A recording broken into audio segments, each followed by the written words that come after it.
With fat fire, you're prioritizing luxury and a bigger nest egg, and with lean fire, you're prioritizing time and freedom.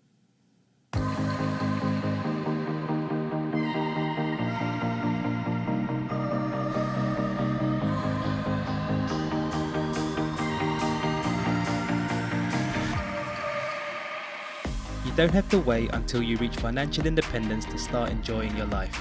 You can do that much earlier and start living a life that you love and that's true to you. Welcome to Freedom Before Fire. Using fire and life design techniques, we help you create freedom on your way to fire instead of waiting until you're retired to do the things that light you up.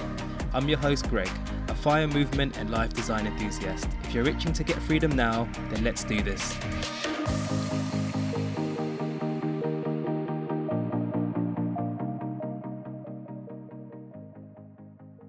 Hello there, and a warm welcome back to the show. Now, of course, this podcast mainly focuses on the journey to get to FI.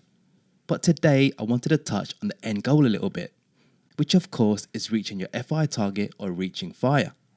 Because we still need to have an overall end goal in mind. Now, of course, there's lots of variations to fire, but the three main overarching ones I believe are lean fire, traditional fire, and fat fire. To put it simply, lean fire is the most minimalist route. You're generating passive income to largely cover just your basics. Fat fire, on the other hand, is the opposite. You're able to cover more of a luxurious lifestyle. And traditional fire is the middle ground between the two. It's the more moderate level. It's not too frugal and not too spendy either. Now, in the early days of fire, I believe the community was leaning more towards lean fire, like your Mr. Money Mustaches, Root of Good, Early Retirement Extreme, and of course many others. But over time, there's been more of a push towards the upper levels of fire, like more towards fat fire. There's even a chubby fire, which is somewhere between traditional fire and fat fire. Now, I won't be surprised if there's like a muffin top fire stage at this point. Anyway, I have no qualms or issues with whatever fire type people choose. Of course, each to their own. Personal finance, as it says on the tin, personal. So today, I wanted to share some thoughts about lean fire because there are some benefits to it, and pretty good ones too. Okay, so I'll start with the biggest one. Okay, so the first big benefit is that it gives you more time. This one's massive. If we really think about it, other than our health, time is the most precious resource that we have. With lean fire, because you need a smaller portfolio, you can get to fire much quicker. So of course, this is handy if you're absolutely hating your current job right now, or the career field that you're in.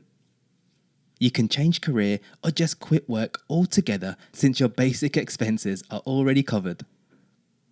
Just to give a really rough example, it could potentially take someone 16 to 18 years to get to fat fire.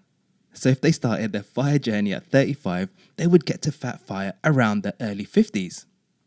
However, if their target was lean fire, they could potentially reach their target in 10 to 12 years, retiring early around their mid-40s. So that's around an additional 6 years of your life potentially being stuck in a career that just might be mediocre to you. And mind you, that's 6 years of your younger, more energetic self too. With fat fire, you're prioritizing luxury and a bigger nest egg. And with lean fire, you're prioritizing time and freedom. And another way you could kind of look at it is, with lean fire, you're buying time at a discount, especially when you compare it to fat fire, which is kind of crazy to think about. Okay, so the second benefit is that lean fire gives you room to experiment.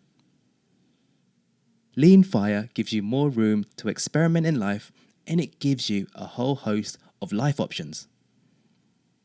Because your basic living expenses are covered, your portfolio has been achieved, you've now got way more freedom to try different things, and more time to do it in too, to complement the first benefit.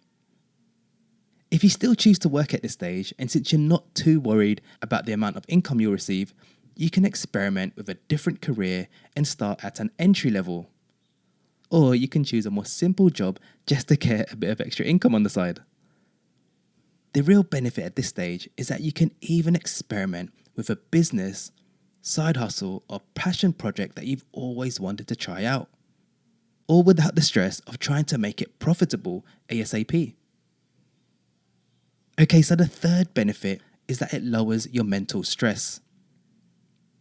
Being lean fire means your expenses are much lower. You're not stressed with high monthly expenses to keep up with. The other thing is, it's a really good exercise to find out exactly what's bringing value to your life and what's just extra fluff, so to speak. Those things that might seem nice but not really giving true value to your life. A term that usually comes to mind when we think of lean fire is minimalism. And with minimalism, this involves physical and mental decluttering, which can be freeing. And to add to that, because you're able to live on less, you get to find out what is your enough in air quotes. I always remind myself of the saying, less is more. Alright, so those are the 3 main benefits of lean fire. I just wanted to wrap this up with 2 tips if you're thinking about the lean fire path. So the first one is, you can just use it as a stepping stone. If you get to lean fire, you can just use it as an option. For example, if you get there and you think, nah, this is not for me, you can just go back to work and just continue with your journey to traditional or fat fire. The other thing is, you can still work if you want to. Just because you achieved lean fire, it doesn't mean you just have to quit work altogether and you're not allowed to go back to work. If you need extra income for little bits and pieces, you could even consider part-time work. Alright, so let's do a quick recap of the 3 benefits of lean fire. The first one is that it gives you more time. You're buying time at a slightly discounted rate when you compare it to fat fire. The second one is that it gives you room to experiment with different careers, possible business ideas, passion projects. The third one is it lowers mental stress, and you're able to find out what enough means to you. Alright, that's me for today. If you want to hear more about alternative fire strategies and life design, feel free to click follow on your podcast app to be notified of future episodes. Have a great rest of the week, and as always, practice gratitude, live life by your design, and do things that make you smile. You got this.